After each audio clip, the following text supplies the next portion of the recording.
I watched in horror as my favorite SUV collided with a telephone pole under the freezing December night sky. The car's body started to get covered in snow, and the chrome accents gleamed icily. This scene appeared to hint at our family's imminent disintegration. But in order to relate this story, I had to start far earlier because our family's distortions started a long time ago. My name is Kristen Carlson. This story might seem to revolve around a dispute over a car on the surface. In reality, however, it is a record of the long-standing distortions in my family erupting all at once. The car was merely a symbol. The events surrounding it mercilessly brought to light the truths we did not want to see. Within what appeared to be a peaceful family, everyone's grievances, secrets, and scars overflowed from that night onward. Looking back, that night was a turning point for our family.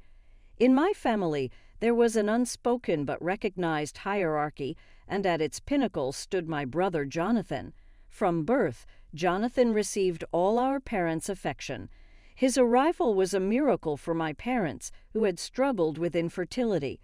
However, when I was born unexpectedly a year later, the joy of my parents was not as profound as it had been. As my grandmother later confided to me, "Your mother wanted a boy," she said. "After Jonathan was born, her wish was fulfilled. You were an unexpected gift." This unexpected gift continued to be treated as an extra. Everything Jonathan wanted was given to him. His failures were forgiven, and even his violent actions were dismissed with a laugh because boys will be boys. Issues related to Jonathan and our family were always swept under the rug for special reasons. But if I did the same, I was immediately scolded. One of my earliest memories is of a doll I received on my 5th birthday. I vividly remember the day Jonathan broke the doll that I had cherished and displayed. "Your brother was just curious," my mother said, dismissing my tears. "It's your fault for not taking care of your things." Such unreasonable situations were my daily reality.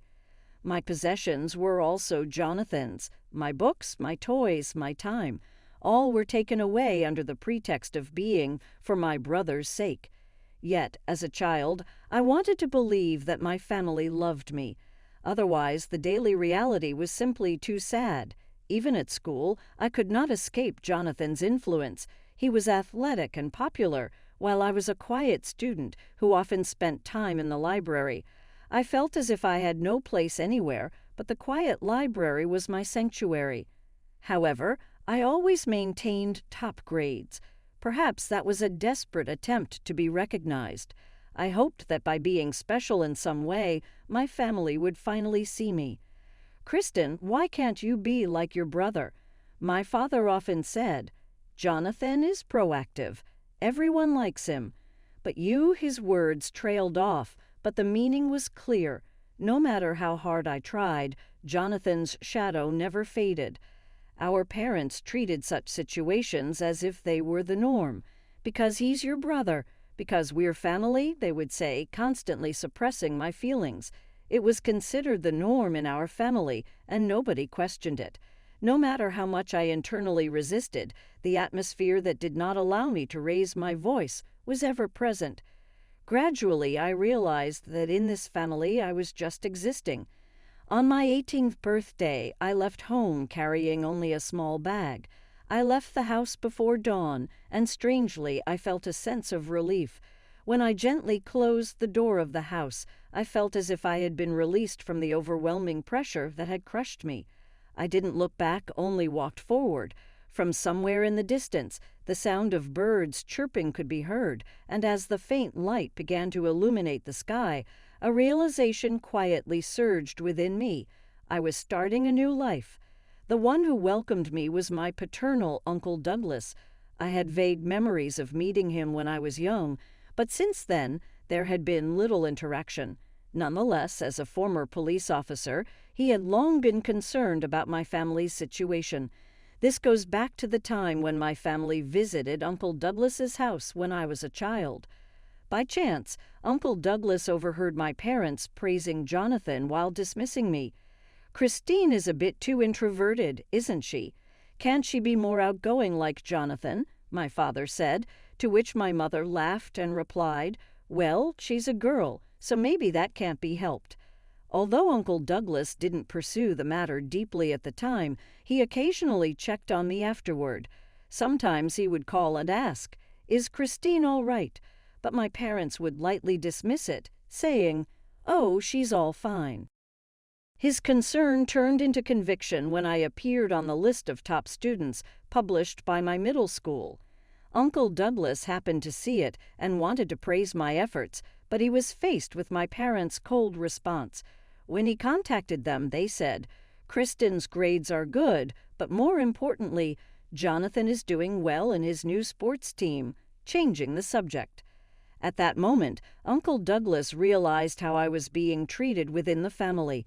Ever since then, he had secretly resolved to always extend a helping hand whenever I reached out for help. When I reached out to him at the age of 18, he welcomed me without hesitation.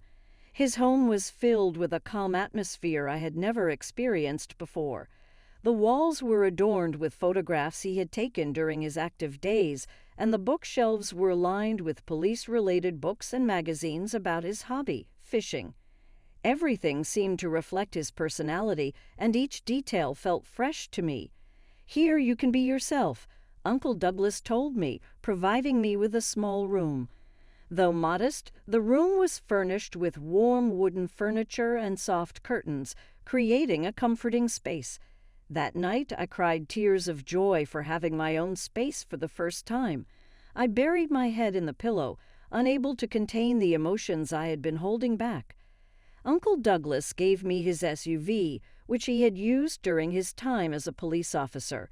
It wasn't in perfect condition, but the engine was robust and the interior was well maintained. "I have a special attachment to this car," he said softly, caressing the hood. "Kristen, I believe you will take good care of it." The car became more than just a means of transportation for me. It symbolized freedom and independence, a testament to my new life. Every time I drove, I felt like I was stepping into a broader world. The feel of the steering wheel, the vibrations from pressing the accelerator, all of it reminded me that I was alive. Life with Uncle Douglas gradually healed my spirit. During dinner times, we would laugh over stories from his days as a police officer and his fishing trips. Those peaceful moments became incredibly precious to me. I wasn't used to being loved, but Uncle Douglas was always on my side, respecting my existence. For the first time, I began to understand what it meant to be myself. Meanwhile, Jonathan's life was filled with turmoil. In high school, he was celebrated as a star athlete, but things did not go well for him after entering college. Eventually, he was forced to drop out. His irresponsibility manifested in his personal life, too, causing problems with speeding and drunk driving, leading to the destruction of 3 cars. This fixation eventually led his gaze to my cherished SUV. On Christmas night, I was spending time with my family at my parents' house for the first time in a long while. Snow quietly continued to fall outside the window, enveloping the surroundings in a white, silvery world. I had noticed his interest in the SUV long before. A few weeks before Christmas, we had accidentally reunited. One holiday, as I was having lunch at a cafe near Uncle Douglas's house, Jonathan suddenly appeared. It seemed that the apartment he was living in at the time was near Uncle Douglas's house, and he had spotted me by chance. "Christine, you live around here?" he asked, sitting down with a surprised look on his face. At first I was cautious, but Jonathan started chatting in his usual light-hearted manner, asking about my life. It was then that I noticed his gaze shifting towards my SUV parked in the lot. "Hey, Kristen, is that car yours?" he pointed out, his eyes lighting up. "It was a gift from Uncle Douglas," I replied. Jonathan nodded in admiration. "It's a nice car. It has a strong feel that I love. I'd like one like this someday, but it's just not possible right now," he said, his gaze hinting at something beyond mere curiosity. Even during our casual conversation, it became evident that he was fixated on it. This brief reunion made me aware of Jonathan's interest in my SUV. Perhaps that's why, on Christmas night, I had a lingering anxiety that he might target it. The incident occurred towards the end of the night after the family had retired to their rooms. I was the only one left in the living room. As I stared into the fireplace, lost in thought, I suddenly realized that my car keys were missing. They were nowhere to be found in my bag. A sense of panic quickly turned into a foreboding feeling. I rushed to the window and saw that the space where the SUV had been parked was now empty. I felt the blood drain from my face. I hurriedly grabbed my phone and opened the tracking application Uncle Douglas had installed. The screen flashed, indicating that the car was moving several miles away. Jonathan had taken my car keys without me noticing and stolen my cherished SUV. I later learned that he needed the car to go to a party with friends. Questions swirled through my mind. Why would he do such a thing? Why wouldn't he borrow a car from someone else instead of using mine without permission? But before I could seek answers, the urge to retrieve the car overcame me. As I had feared, under the influence of alcohol, Jonathan mishandled the car and crashed on the icy road. I took a taxi to the scene, where I found the SUV smashed against a telephone pole and Jonathan being led away by the police, still drunk. Seeing that sight tightened a knot in my chest. The car handed down from Uncle Douglas was precious to me. More importantly, it was a symbol of my freedom, and to see it destroyed in such a way was unbearable. However, what shocked me even more was the reaction of my parents. They had arrived at the scene before me and were attempting to lie to the police officers. "The car belongs to our daughter. She was driving. Our son was just caught up in it," they claimed. The motive was clear. They were willing to sacrifice me to protect their son. "My daughter Kristen was driving," my mother explained shakily to the officer. "She got a bit panicked. We came to help her." At that moment, I felt as if my blood had turned to ice. The family distortion I had faintly sensed until now was starkly evident. My parents had never really intended to protect me. Any slight hope I had for my family evaporated in that instant. Feeling a surge of anger building inside, I decided to call Uncle Douglas. He answered immediately and, upon hearing my situation, said he would come right away. Knowing Uncle Douglas had connections with the police, I hoped his arrival would help stabilize the situation. After a while, Uncle Douglas arrived at the scene. As a former police officer, he assessed the situation calmly and quickly spoke to the officers. One of the officers at the scene happened to be a former colleague of his. "I'm aware of what happened here. Jonathan was driving a stolen car," he began his testimony. Uncle Douglas's statement, surveillance footage from the scene, and the tracking records of my car all matched, clearly proving that Jonathan had stolen the car. Subsequently, the police conducted a more detailed investigation, and Jonathan was arrested for driving without a license and under the influence. His actions resulted in a suspension of his license for over a year, a fine of several thousand, and a criminal record. Then the discussion about the car repair cost began in a more contentious atmosphere than anticipated. Under the fluorescent lights of the body shop, my father's face looked more severe than usual. Jonathan offered to pay all the repair costs. It must have been a significant decision for him. However, my parents objected to his decision. "There's no need for that," my mother said with a trembling voice. "We're family. We should share the burden." That statement cut through something inside me. Emotions I had suppressed for years overflowed like a dam bursting. "Enough is enough," I shouted. "Why do you always protect him?" I had no choice but to leave home to go to Uncle Douglas's house, all because of you guys. You're covering for him even after he stole my car, and you even tried to lie to the police.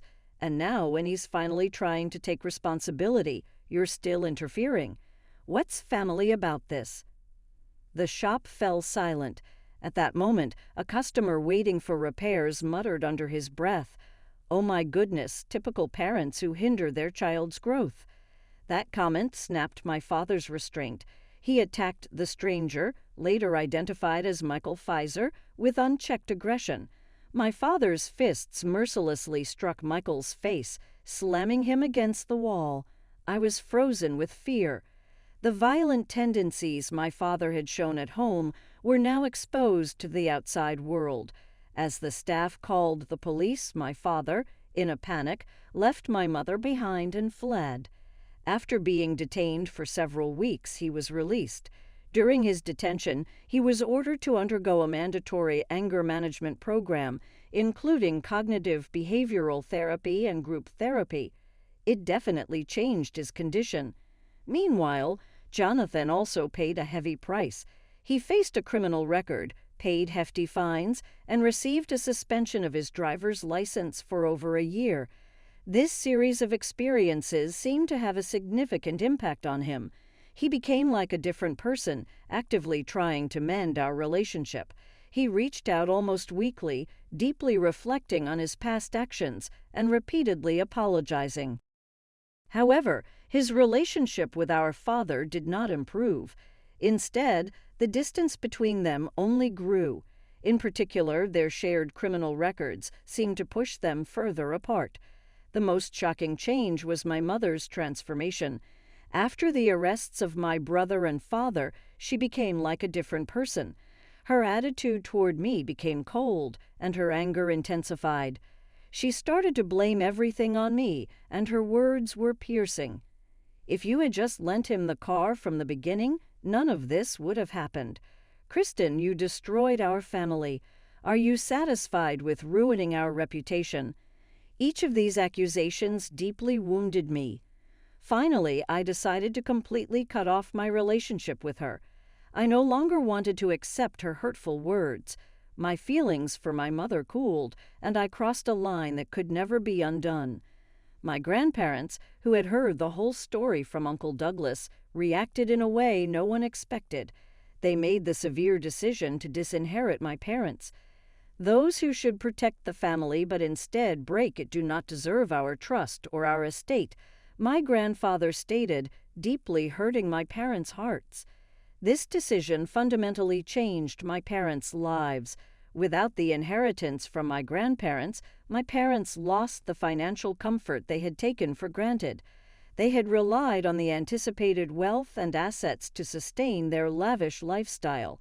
However, with that foundation gone, their lives were transformed.